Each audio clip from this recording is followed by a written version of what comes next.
આપણે સલાહ આપીએ, સલાહ તો શું આપીએ, કદાચ માને તો કે ભાઈ સાહેબ એક થાંભલો પડ્યો એટલે અફડા તફડી મચી. ભાઈ સાહેબ તમે હવે અહીંયા ન આવો, બલકે એક વિકલ્પ છે. આપણે પણ જે સાંભળનારાને એક વિકલ્પ શું છે કહું છું. 14-15 કરોડ લોકો રાતોરાત ઇન ધ સેન્સ તમારે ત્યાં એક જ સ્થળ નાવા માટે એકત્રિત થાય, પ્રયાગરાજના ત્રિવેણી સંગમમાં ડૂબકી મારી દો તો તમારી 7 પેઢી તરી જાય. તો ભાઈ કોણ એવું ઈચ્છે કે આમાં ન ડૂબકી મરાય? એમ કે આખું ગુજરાત કોકના ફળિયામાં ઠલવાય તો શું થાય?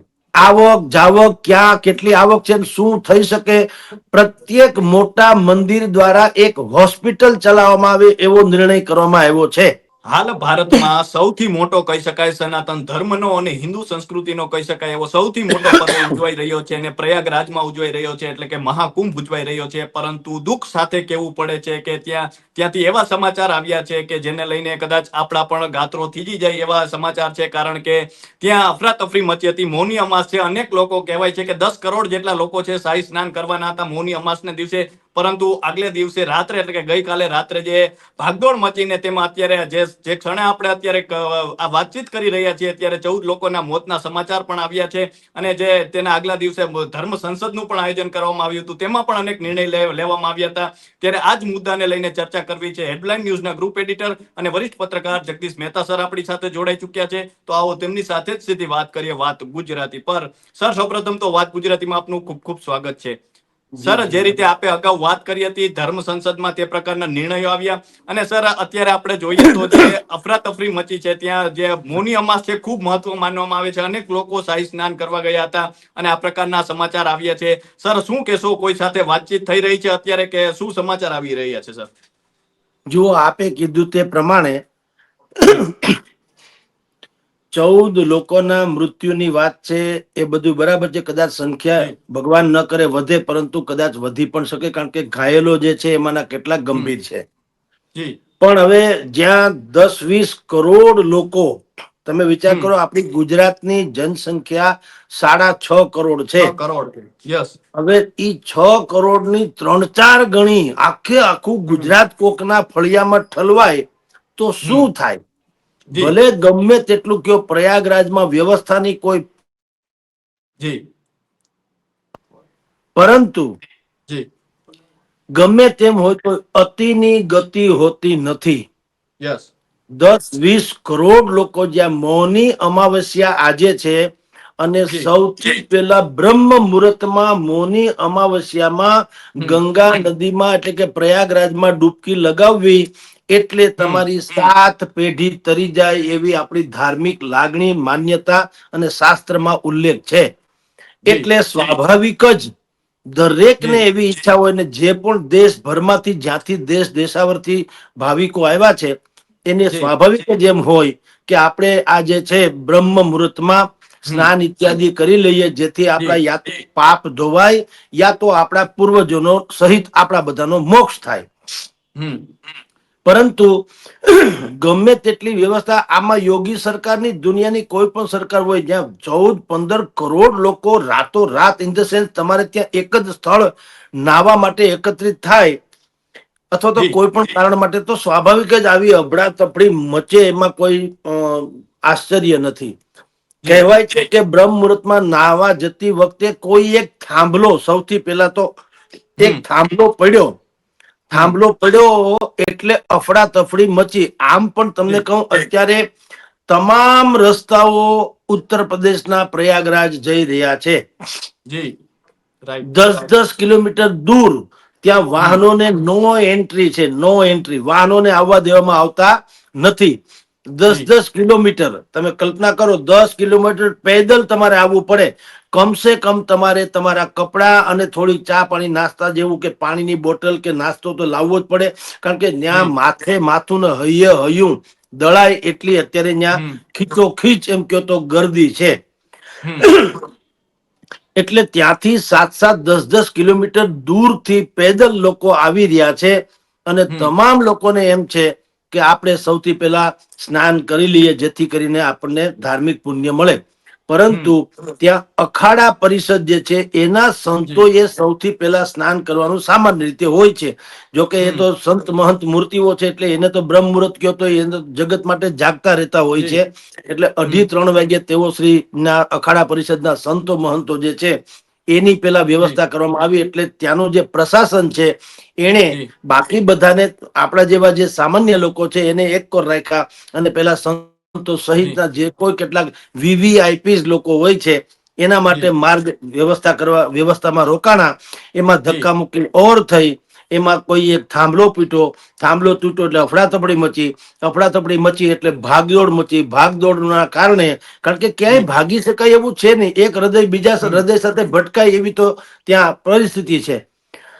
એને કારણે આ જે છે હાદસો બન્યો અને 14 જેટલા લોકો જ્યાં છે એનો મૃત જ્યાં અવસાન પામ્યા એવું જાણવા મળ્યું છે. ભગવાન કરે આંકડો ન વધે, પણ જે ઘટના ઘટી છે એ તો ઘટી જ છે. અને મેં કીધું તેમ એમાં આશ્ચર્યની દુઃખ જ થાય. આશ્ચર્ય એટલા માટે નહીં કે મેં કીધું અને 20 કરોડ મહેમાનો એટલે શું સમજો તમે, કોઈ પણ આંગણે થાય તો. એટલે તો કદાચ આવી ઘટના ન બને તો જ આપણને એમ લાગે કે પરમાત્માની કૃપા થઈ છે.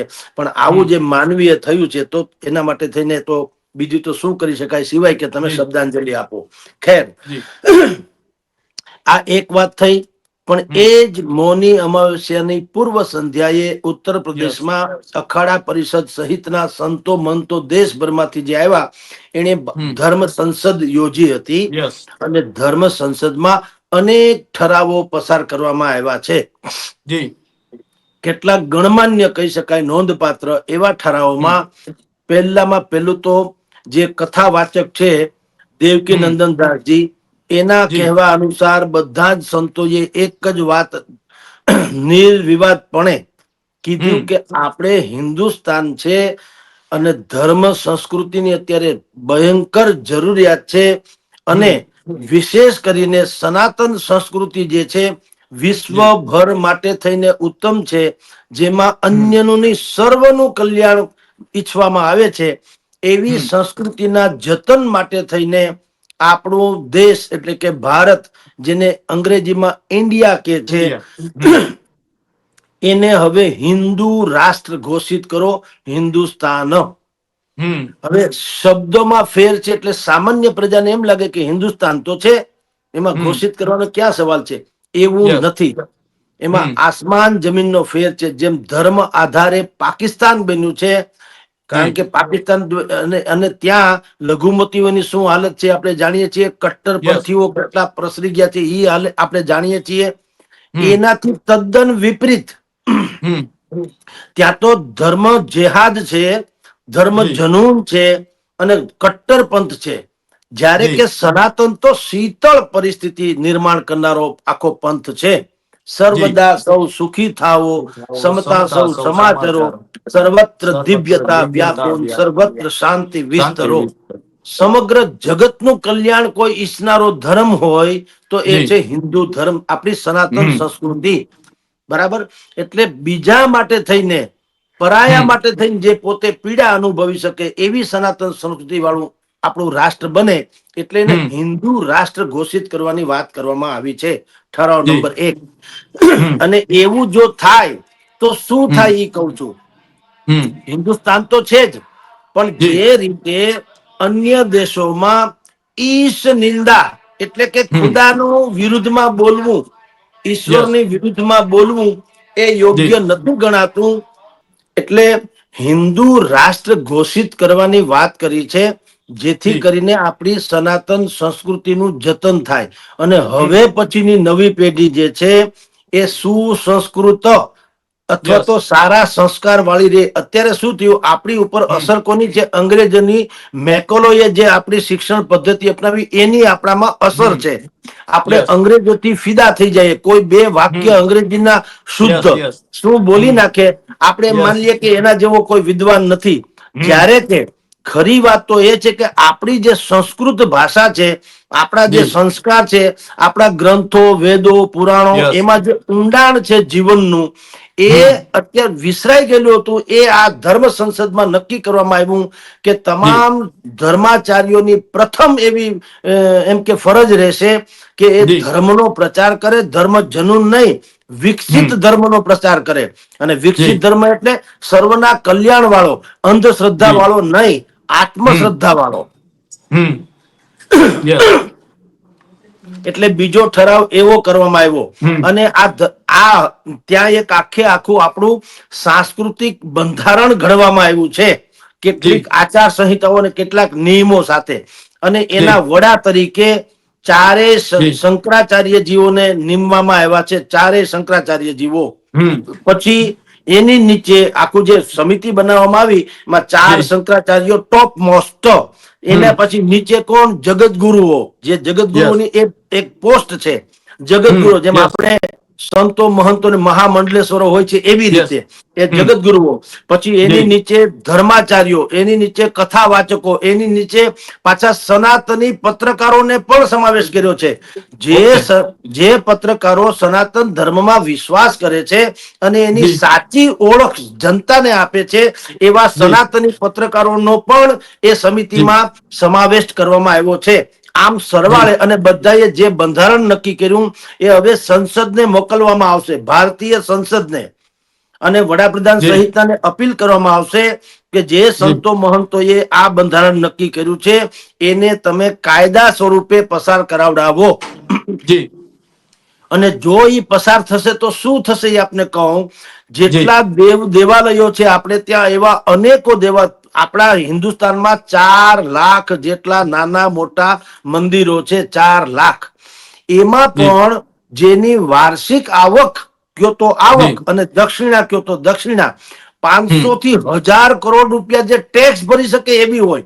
500,000 જી કરોડની આવક નહીં, ટેક્સ સરકારને ટેક્સ ભરે છે, જી એવા મંદિરોની સંખ્યા પણ હજારોમાં છે. એટલે જી સનાતન બોર્ડ, વકફ બોર્ડની જેમ સનાતન બોર્ડ જો રચવામાં આવે તો એ જી લોકોએ એમ કીધું, મેં તમને કીધું સ્ટ્રક્ચર, કે શંકરાચાર્યો, પછી જી ધર્માચાર્યો, જગતગુરુઓ અને કથાવાચકો, પછી જી સનાતની પત્રકારો વગેરે વગેરે. એ હમ બોર્ડના જે સદસ્યો હોય એની ઓથોરિટી એવી રહેશે કે તમામ મંદિરોનો વહીવટ એ જી એને આધીન રહેશે. હમ એની આવક જાવક, ક્યાં કેટલી આવક છે, શું થઈ શકે. પ્રત્યેક મોટા મંદિર દ્વારા એક હોસ્પિટલ ચલાવવામાં આવે એવો નિર્ણય કરવામાં આવ્યો છે. જી બીજો નિર્ણય, એમાં જે પૂજારી ઇત્યાદિને રાખવાના છે તો એને પણ વેદમાં પ્રકાંડ છે કે કેમ એવી રીતે હમ એક સ્પર્ધા રાખવામાં આવશે. તો હમ પરીક્ષા, કસોટી.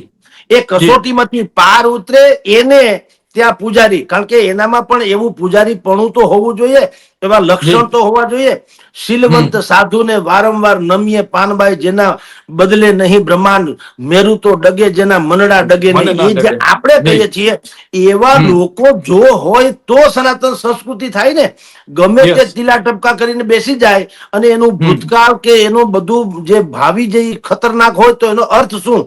એટલે યસ અત્યાર સુધી જે આવ્યા કે દેખાવમાં હોય, તમને આમ લાગે કે આ તો બહુ મોટા સંત છે, પછી અંદરથી હમ ખબર પડે કે આ તો બધા ધુપ્પલ નીકળ્યા છે. એટલે જી જી કોયરડીને કાગ એનો વાને વર્તારો નહીં, જીભરડીએ જવાબ હાચું હોરઠિયો ભણે. એમ ઓકે એની ભણે વાણી, પોતાની વાણી જ્યારે સરવાણીની જેમ વહેતી જાય ત્યારે આપણને એમ લાગે કે આ સંત છે કે શૈતાન છે. માં જી ગંગા જેમ ત્યાં ઋષિજીએ જી અવતરણ કરાવડાવ્યું, જી ભગીરથ જી ઋષિજીએ. તો યસ તમે જુઓ ત્યારથી માંડીને આજ પર્યંત ઈ અવિરત ખળખળ વહેતી ગંગા છે. યસ અને એ યસ પાવન ગંગા જ્યાં પણ જાય છે ત્યાં તીર્થ સમા બધા હમ વિકસી જાય છે, આખા રાષ્ટ્રથી માંડીને રાજ્યો સુધીના. તો હમ એવી પવિત્ર વિભૂતિઓ જો આપણા બધા સનાતન ધર્મના રક્ષક તરીકે હોય, પૂજનીય જી તરીકે હોય, પૂજારી તરીકે હોય, પ્રચારક તરીકે જી હોય, તો હવે પછીની નવી પેઢી જે છે, જે જી અંગ્રેજોના મેકલો વાળી સંસ્કૃતિમાંથી બહાર નીકળે અને નવી જી પેઢીને ખબર પડે કે આપણી સંસ્કૃતિ અંધશ્રદ્ધા નથી, જી આત્મશ્રદ્ધા વાળી આપણી યસ સંસ્કૃતિ છે. અને એને કારણે કુટુંબોમાં જે જી અત્યારે જે કલેશ છે, હમ વિભક્ત કુટુંબનો વાતો છે, પડોશી જી સાથેના પણ આપણા દુર્વ્યવહાર થઈ રહ્યા છે, એને જી બદલે મન વચન કર્મથી એવી શ્રેષ્ઠ જે યુવા પેઢી તૈયાર જી થાય કે જે હમ તેના માવતરના ચરણમાં તમામ તીર્થ 68 તીર્થનું પુણ્ય જે એના માવતરના ચરણમાં છે એવું માનવા પ્રેરે, સંયુક્ત જી કુટુંબ રહેવાથી આખી આખી મર્યાદા અને લજ્જા જળવાઈ રહી એવું માને, અને અરસપરસ ના દુઃખ સુખ જે છે, કોકના દુઃખે દુઃખ ને કોકના સુખે સુખ, શું કે શું એવી જે યસ આપણી સંસ્કૃતિ છે એ પલપે, એ વિકસે, એના માટે થઈને સનાતન બોર્ડની ગઈકાલે ત્યાં ધર્મ સંસદમાં રચના કરવામાં આવી. અનેક પ્રકારના નિર્ણયો કરવામાં આવ્યા છે. એ પછી ધીરે ધીરે ધીરે ધીરે આપણી સમક્ષ આવતા જશે. આ કેટલીક હાઇલાઇટ્સ મેં તમને કીધી અને એ જી સરકારને મોકલવામાં આવશે, અને જી સરકાર એને કાયદો કરે. એ કાયદો કરે કે ન કરે એ પણ કહું કૃપાલસિંહજી, જી એવું જરૂરી નથી કે સરકાર કાયદો કરે, કારણ કે સરકારની પોતાની એક મર્યાદા હોય છે. એ જો હમ સનાતન સંસ્કૃતિ પ્રમાણે કાયદો કદાચ કરે તો કરે, પણ ન પણ કરે. જી શું કામ? કારણ કે એને 18 વરણ નહીં પણ 18 25-30 રાજ્યોમાંથી બધેથી મત તો જોઈએ છે. સરકાર, આપણે લોકશાહી છે, જી ધર્મશાહી કે હિન્દુશાહી નથી, જી લોકશાહી છે. લોકશાહીમાં તમામ લોકોના મત હોય તો સરકાર બને. એટલે જી એ પાછું થોડુંક અવઢવ વાળું છે કે સરકાર હમ કાયદો બનાવે, ન બનાવે તો પણ સનાતની જેટલા લોકો છે હિન્દુસ્તાનમાં, એની તો નૈતિક ફરજ છે કે જે સંતો મહંતોએ આપણા બધાને ભાવિ પેઢીની સુખાકારી માટે જે આચાર સંહિતા ઘડી છે એને જી આપણે અમલમાં મૂકી દઈએ તો કાયદાની કાંઈ જરૂર નથી. આવી યસ સ્થિતિ છે. જી કૃપાલસિંહ. જી સર, આ ભાગદોડ મચીને જેમાં 14 લોકોના મૃત્યુના સમાચાર આવ્યા છે, લોકોને સર શું અપીલ કરશો? જુઓ, ખરેખર તો એવું છે, આ સોશિયલ મીડિયાના કારણે આપણે યસ અવેરનેસ, અત્યંત અવેરનેસ થઈ ગઈ છે. જી દરેકને એમ છે, કારણ કે અત્યાર સુધી જો આ તો આની પહેલા અનેકો મહાકુંભ થયા, તો યસ હમ મહાકુંભમાં મોટા ભાગના સંતો મહંતો જતા અથવા આસપાસના લોકો જતા, બહારથી હમ આવનારા લોકો હતા પણ સીમિત હતા, સીમિત યસ મર્યાદામાં. હવે હમ શું થયું છે, આખે આખો જેમ બ્લાસ્ટ થાય, અણુ બ્લાસ્ટ યસ થાય અને એ હમ પછી વિસ્તરતો રહે, એવી જેમ યસ દરેકને આ સોશિયલ મીડિયા થ્રુ, ટીવીના માધ્યમ થ્રુ ખબર પડી કે 144 વર્ષ પછી આટલો અમૃતકાળ જેવો જી આખો સંયોગ થયો છે. અને જી એમાં જો તમે પ્રયાગરાજના ત્રિવેણી સંગમમાં ડૂબકી મારી દો તો તમારી જી 7 પેઢી તરી જાય. તો ભાઈ કોણ એવું ઈચ્છે કે આમાં ન ડૂબકી મરાય? એમ જી દરેકની સ્વાભાવિક જ ઈચ્છા હોય કે આપણાથી જાણે અજાણે જે કદાચિત પાપ થઈ યસ ગયા હોય અથવા તો હમ ઓછું પુણ્ય હોય તો આપણે ડૂબકી મારી લઈએ. તો જી શાસ્ત્રમાં લખ્યું છે ને કઈ ખોટું હોતું નથી. એટલે યસ બધાએ આ કરી તો છે, કાહાટી કરી, આપણી ભાષામાં કાહાટી એટલે મહેનત કરી છે. પણ યસ હવે યોગી આદિત્યનાથે પણ અપીલ કરી છે, અયોધ્યાના જી રામ મંદિરના ટ્રસ્ટી મંડળે પણ અપીલ કરી છે, બધાએ જી અપીલ કરી છે કે ભાઈ સાહેબ તમે હવે અહીંયા ન આવો. બલકે યસ એક વિકલ્પ છે, તમને આપણે પણ જી જે સાંભળનારાને એક વિકલ્પ શું છે એ કહું છું. જી મન ચંગા તો કથરોટ મેં ગંગા. ગંગા. જી આમાં નો ડાઉટ કે પ્રયાગરાજના સંગમમાં સ્નાન કરવું એ અતિ પતિત પાવન છે, એમાં કોઈ શંકા નથી.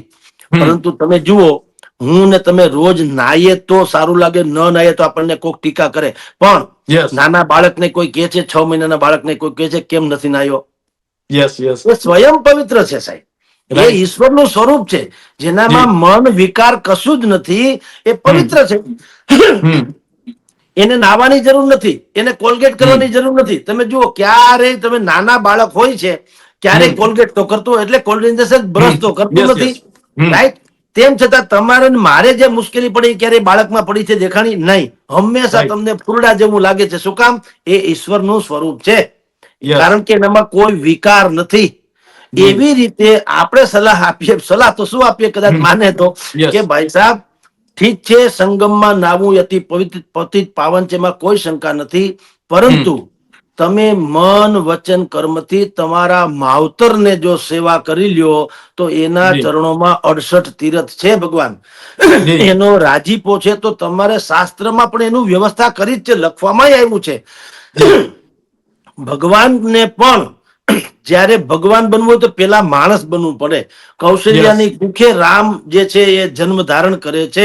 યશોદાની રાઈટ કુખે કૃષ્ણ જે છે એ જન્મ ધારણ શું કામ કરે છે? ને તો શંખચક્ર ગદા પદ્મ કરીને ઉપરથી પેરેશૂટ યસ યસ કરીને ઉતરી ન જાય. પણ એને યસ કીધું છે કે જો ભગવાન બનવું પેલા કમસે કમ માણસ બનવું પડે, પછી ભગવાન યસ થાય. એવી હમ રીતે આપણે પણ ત્યાં ન જઈ શકીએ ઉત્તર પ્રદેશના પ્રયાગરાજમાં, તો ખેર હમ એ અફસોસ વાળી વાત નથી. જી તમે તમારા ઘરે ડોલમાં પાણી લઈને જ્યારે બાથરૂમમાં નાવા જાઓ, જી શક્ય હોય તો કહું છું હો, શક્ય જી હોય તો ગંગાજી તો લગભગના ઘરમાં આડાવડું ક્યાંક મળી તો રહેતું હોય છે, યસ યસ ગંગાજીના 2 ટીપા એમાં નાખી દો તો તમારે પ્રયાગરાજનું થઈ ગયું. આ એક વાત.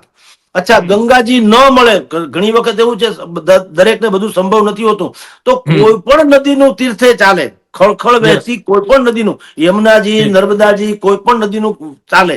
અને એ હમ પણ ન હોય, ધારો કે એ જી પણ નથી, ચાલો માની હમ લઈએ, કોઈ હમ ફરક નહીં. અલબત્તા તુલસીનું પાંદડું નાખી અને તમે યસ યસ મન વચન કર્મથી સ્નાન હમ કરી લ્યો અને પવિત્ર ભાવે કહો કે ઈશ્વરને આભાર માનો કે જી હું મારે આશ્રિત જે છે તે, અને હું જેને આશ્રિત છું તે, હું જેને આશ્રિત એટલે માવતરને કારણે હું છું, મારે કારણે હમ મારા સંતાન ને મારા પત્ની અથવા તો પરિવાર છે, આ હમ બંનેનું કલ્યાણ થાય એવું હું જીવન જીવીશ. આટલું કરો હમ એટલે પ્રયાગરાજનું તમને પુણ્ય અચૂક મળે સાહેબ. કારણ કે આફ્ટર જી ઓલ આપણો હમ સનાતન ધર્મ શું કે છે, લાગણી અને ભાવના મહાન છે.